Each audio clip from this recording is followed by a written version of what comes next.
Hey everybody, Cinema Sickness here with another weekly watch video for you, where we take a look at what I've recently been watching, and I briefly discuss those titles. So let's just get right down to it, and take a look at what I've recently checked out. So the first title I decided to rewatch, this is only my third time seeing this movie, and that was Machete. Machete. Great film. Can't believe this is only my third time seeing this movie. This is one of those films I should have seen at least a dozen times already. Saw it in the theaters, saw it when I bought it on Blu-ray a year or two ago, rewatched it then, now rewatched it one more time because of the next title I'm going to talk about, but I definitely had to rewatch it to get myself, resituated, re-caught up with the series. Definitely something I had to rewatch again, and I can see myself rewatching this one a million more times. It is that great. It's such a fun, just cheese ball movie. Has a fantastic lineup. Every character in this is brilliant. It is cast so damn well, and again, it's just a lot of fun. I love Danny Trejo in this, just going around kicking ass and taking names with his machete. Just such a fun cheeseball movie, and I love that it's very tongue-in-cheek. That's what makes this fun. It's cheesy, it's ridiculous, it's over the top, and that is the entire point. It's supposed to be that way. It's supposed to be just a lot of fun and absolutely ridiculous. And me, you guys know, I love cheeseball films, and I even love cheeseball movies that know they're cheesy. Movies that are being cheesy on purpose. That's fine by me. You want to make fun of cheeseball movies? Go for it. I'm all about it, and they do a great job in this. And, it's very tongue-in-cheek, but they do it in a way that pays tribute to these films as opposed to making fun of them. They're not, like, poking fun of these movies necessarily. They're not painting the cheeseball, goofy, grindhouse movies necessarily in a bad light. They're kind of paying tribute to them, and also, just having fun with it at the same time. So a great film.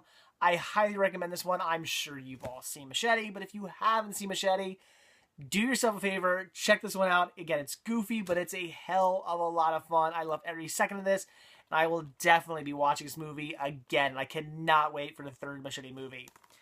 And with that being said, the next time I watch, I can't physically hold up and show you, as I only have a digital copy, which is given to me by one of you guys. Thank you for that.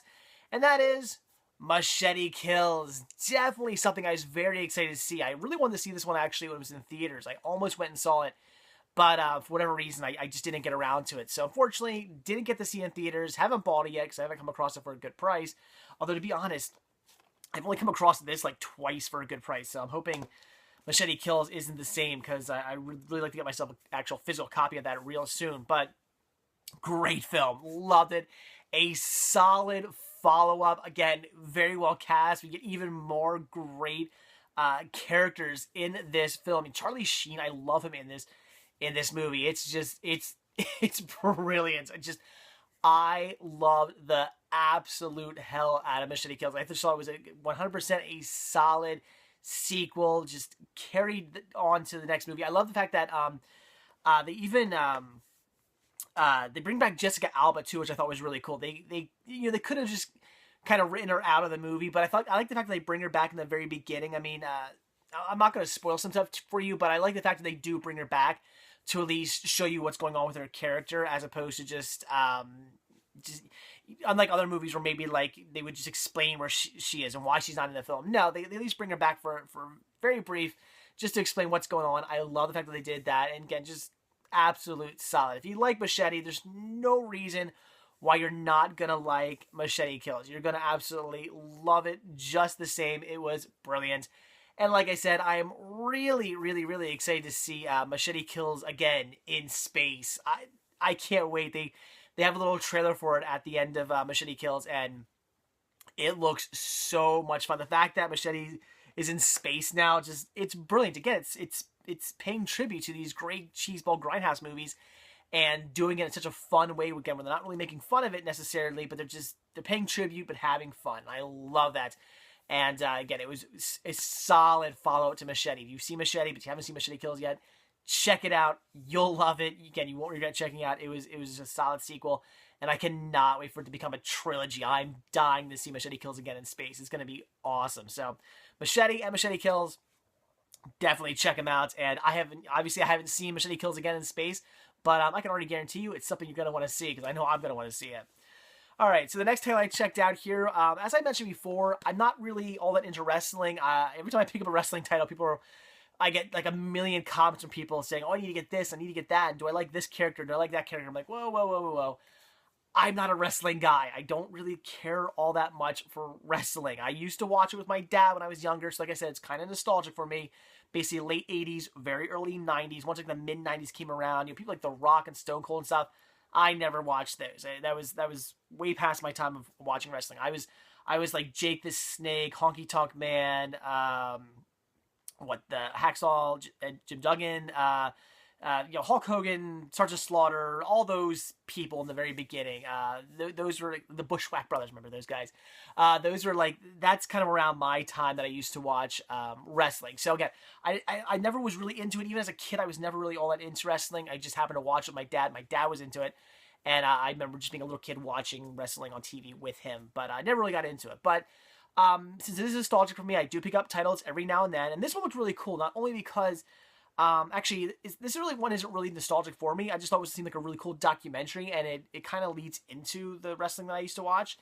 And that is 20 Years Too Soon, the Superstar Billy Graham's story. So like I said, I never really watched Billy Graham. I mean, who knows? Maybe when I was young, I saw him on TV. I don't know. I can't really say.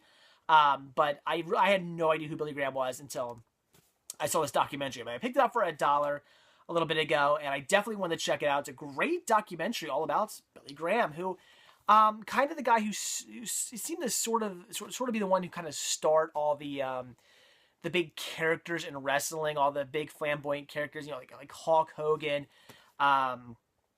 Jesse the Body Ventura, like apparently like ripped them off a lot too. So characters like that all kind of got their start from Billy Graham. I think that's pretty cool. This is kind of the guy who sort of started wrestling, but the guy who started the big flamboyant wrestling characters. I think that's pretty cool. Now, you learn some interesting things about this guy. This guy was kind of a jerk.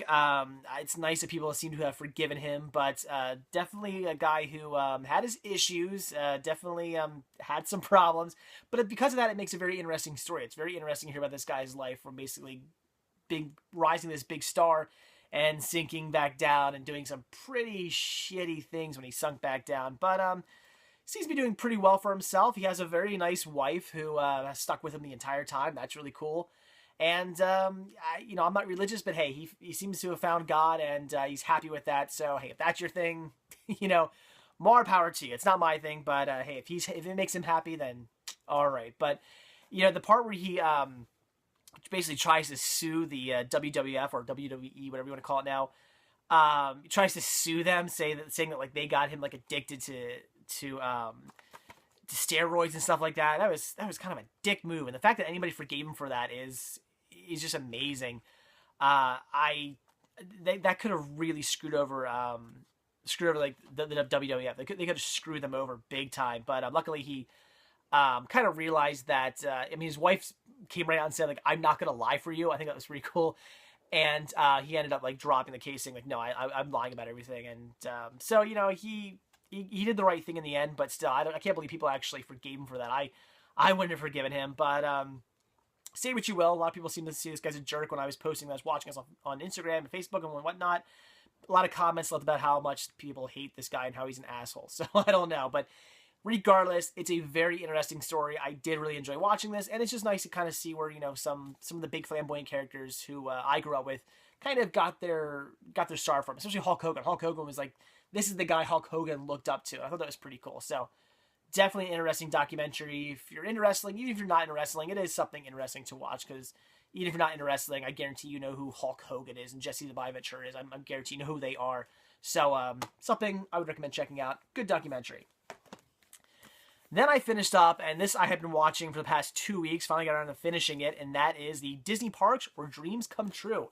This is the box set that I was on the hunt for last time I was in Disney back in October. I was trying to get myself a copy of this. It was definitely something that I regretted not picking up the following year I was in Disney, and grabbed it this time.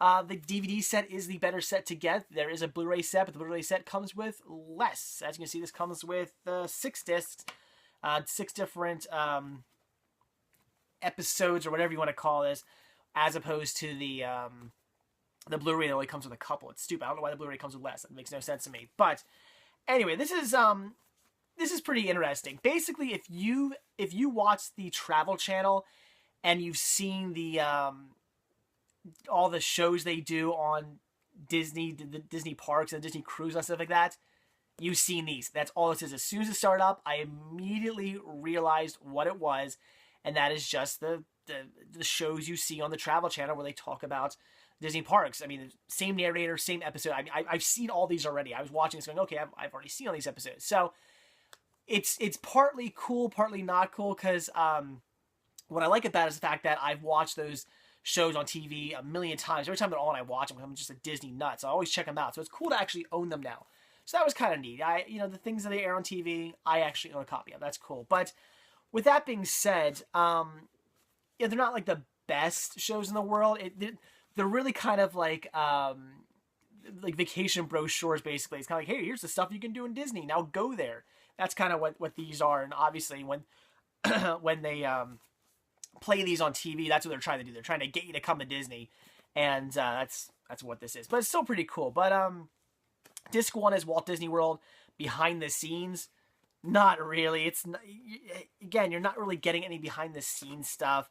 It's not like some big documentary where it's all about what goes on to making Disney. Not like the modern Marvel Walt Disney World. That's really cool. That's like a behind the scenes thing. Not so much in this one. Disneyland Resort behind the scenes, same thing. It's just they're just telling you to go to Disney. Here's what you can see in Disney, basically. Disc 3 is Ultimate Walt Disney World, which just shows you all the cool thrill rides they have. Disc 4 is Disney's Animal Kingdom, obviously just a show about the Animal Kingdom, what went into making it, and everything like that, and what they have to offer there. Disc 5 is Disney's Cruise Line. Again, talks about the cruise line, talks about the ships and all the stuff you can do on them. And Disc 6 is Undiscovered Disney Parks, which is basically just like other things you can do at Disney, which that one was kind of interesting because it does show you things you can do in Disney besides the parks, things you might not be aware of. So that was pretty interesting. So would I recommend this? Is there a price on this? I don't know how much I paid for this. I paid probably way too much for this in the parks because that's the only place I picked it up. But would I really recommend it? I'd say only if you're a big, diehard Walt Disney World, Walt Disneyland fan. If you're really into the Disney parks, this is something I'd say, sure, pick up. It was very interesting. I enjoyed watching it. But for your average viewer, no, you're not going to need this. It's nothing. It's just those shows they play on the Travel Channel that I'm sure you've seen before. If you've had any interest in watching these, you've probably seen at least some of these before. And I can't really say I'd necessarily recommend it. But if you are a big Disney parks fan like me, you're just obsessed with the Disney parks, then yeah, it's something you're going to want to own because it is interesting, but it's nothing you need to have. So the next thing I watched was another documentary, and that was The True Story of Charlie Wilson, which is pretty cool because I have seen Charlie Wilson's War. Really enjoyed the movie. Very good. And this is the actual story of what went on. So not too much more to say about it than that. It's just a documentary about the true story of Charlie Wilson. And it's pretty cool because you don't get to see as much in Charlie Wilson's War. Charlie Wilson's War is just about like kind of one part of his life. This tells you about his where he started from and kind of where he is now and all the craziness that he went through. And it is a very interesting story. This guy went through some crazy stuff and whatnot. Just the fact that he's even still alive and even was able to do what he did was pretty amazing. I also like at the end when they basically say like not that he was responsible for 9/11, but that in a way he kind of had a part in it since they were helping the Afghans. They were helping him or helping them fight against Russia back in the day, and then basically, the Taliban kind of rose up, but that was also kind of the part of the United States since typical BS. We were in it for our gain, not actually really to help anybody. We just wanted to do things good for us. And once the war was won, once they defeated, we helped them defeat the Russians instead of like coming into the country and helping them rebuild the country and get things right and say, hey, we're here to help you. No, we kind of just went, all right, we helped you, fuck you, you're screwed, your country's in ruins, billions of people are dead, good luck. And, of course, after that, they weren't too happy with us, and years later down the line, we have planes flying into buildings, so Anyway, but yeah, so a very interesting story. I'd recommend checking this out. If you've seen Charlie Wilson's War and you enjoyed it, definitely a documentary to see. Very interesting. You'll learn a lot more about Charlie Wilson than you ever knew before. So very interesting documentary. I love History Channel documentaries, and this was definitely a good one. Check it out. This is something I was really, really, really excited to see. I watched this one immediately. Bought it, and even before I did like a hunting video, and even before I got home and shot the recap, I watched this. I was that excited. And that is Frankenstein's Army. Really wanted to see this one because I just thought it seemed like a really cool movie. I love the artwork. I just love the plot. And a lot of you guys, a lot of people who I follow on Instagram and whatnot and Facebook were saying they were watching this recently. So I was really excited to check this out. And it was good. It was a lot of fun. I really enjoyed this movie. It all takes place during World War II, and these, I believe, if I'm not mistaken, they're Russian. Yeah, these Russians stumble across this, basically Frankenstein here doing experiments on these soldiers and turning them into these, like, all these creatures, these war creatures and whatnot. And it's a very interesting, fun story. It was definitely low budget. It showed some of the acting was a little and whatnot, and it could have been done better. Sure, had it had a bigger budget, I'm sure it would have been. But regardless, it is still a lot of fun. It's definitely creepy. These characters, I mean, when they're chasing down people in the like in the tunnels and in the rooms they're in, stuff like that, it's pretty creepy. There are some definitely creepy moments. If you kind of put yourself into it's one of those movies where if you put yourself into like the shoes of the people within the movie, it's pretty creepy. I can only imagine like these characters chasing me around. That'd be horrifying. And of course they're doing a lot of killing too, very gruesome. So fun movie. I would recommend checking it out again. It's all takes place in World War II. You got Dr. Frankenstein here doing some creations on German soldiers and just making some creepy just monsters, and it was a lot of fun. So a great monster movie, it's kind of like war/monster movie. Definitely an interesting take on Frankenstein. I'd recommend it. It was definitely fun. You can get this for $5 right now on DVD at Best Buy. Pick it up. Just grab the DVD, check it out. You won't regret it. If you like just fun, kind of cheesy monster movies, this is something you gotta see. And then we had, I almost said the last movie. Then we got two more movies. So the last one we have, the second to last movie we have here is RoboCop. I was actually going to sit down and watch the entire trilogy. I just didn't make it there. I ended up having some stuff to do. So I did watch RoboCop, though. And the reason why I wanted to watch RoboCop is, I've seen it like a million times. But the reason why I wanted to watch it again is because everybody's talking about the remake right now. I've heard so much of the remake, so many reviews, so many people posting on Instagram and Facebook that they're checking it out, that I don't know, I just kind of got excited to watch RoboCop. I hadn't watched RoboCop in a few years, and I probably since I actually picked up this trilogy set here. Hadn't watched it since then, and I grew up with this movie. I used to watch the movie all the time when I was a kid. I used to watch all three of the movies all the time when I was a kid. And, it was really something I was interested in watching again, and I loved it. Also, it's the extended version, too, which is fun. So, it's a great movie. I love it. This Officer Murphy gets gunned down. They have this program where they build him into this, like, basically kind of like this cyborg of a cop, and it's so much fun to watch him go up against the bad guys, and it's 80s. It's great. It has that great like late 80s, early 90s cheese to it. I love that. It's so action packed. It's ridiculous. It's over the top. It's cheesy. So many cheesy one-lines, but it's so much fun to watch RoboCop kick some ass and defeat the bad guys. And I love watching him kick the shit out of Red. That's always fun too. If you're a fan of that 70s show, watch RoboCop. So I don't have much to say about it. I'm not going to get into the whole thing.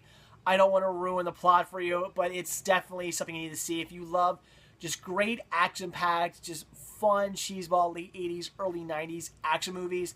Why would you not want to check out RoboCop? I'm sure we've all seen this as well. This is definitely a movie I'm sure most of you have seen. How can you not have seen RoboCop? But if you've been living under a rock and you haven't checked out RoboCop, see it. It's fun. It's just absolutely excellent. Again, a movie I grew up with, and one I can't recommend enough. And I really need to watch RoboCop 2 and 3 because, like I said, I was originally planning on doing a trilogy marathon, watching all three movies, and I just didn't get around to it. So hopefully 2 and 3 I'll be watching soon. But RoboCop, it's fantastic. See it. And now the last movie I have here is The Guilt Trip. This was all right. From what I hear, apparently Seth Rogen wasn't even a fan of this movie. And honestly, I was kind of excited. I thought, Barbara Streisand, Seth Rogen together, they're funny in their movies. I like it. They probably play well off each other, make a good movie. This is more of a kind of like a drama, sort of a mother and son sort of finding themselves and each other, and some funny chuckle moments here and there thrown in. So really a drama with just a couple funny moments that happen sporadically throughout the film. That's it. It's not a straight up comedy. I remember seeing the trailers for this. They really push the comedy aspect in the trailers to make it look like it's a funny, wacky comedy. Seth Rogen and Barbara Streisand on the road together. What wackiness will happen with that? And that's not what this is. Again, it's a drama where Seth Rogen, his mother kind of drives him nuts, but his mother really loves him, and he invites her on this road trip because he's basically using her. She ends up finding out, she gets pissed, yada yada, but then they end up finding each other, and it was alright. I can't really recommend this one. If you pick it up for a few bucks and you really want to see it, sure, I would say this is one if you really want to check out, give it a rent first before you pick it up. Don't necessarily waste your money on it. I mean, I don't think I waste my money on this. I still enjoyed it. I don't want to make it sound like this was a bad movie. It just wasn't what I thought it was going to be. So it was okay. It was enjoyable. Who knows? Maybe years down the line I'll watch it again. I don't know. At the moment, I have no interest in rewatching this, but I can see myself rewatching it someday. It just wasn't great. It was just okay. It was mediocre. And again, it was more of a drama than it was a comedy. So if you're interested in seeing this, I'd say maybe give it a rent.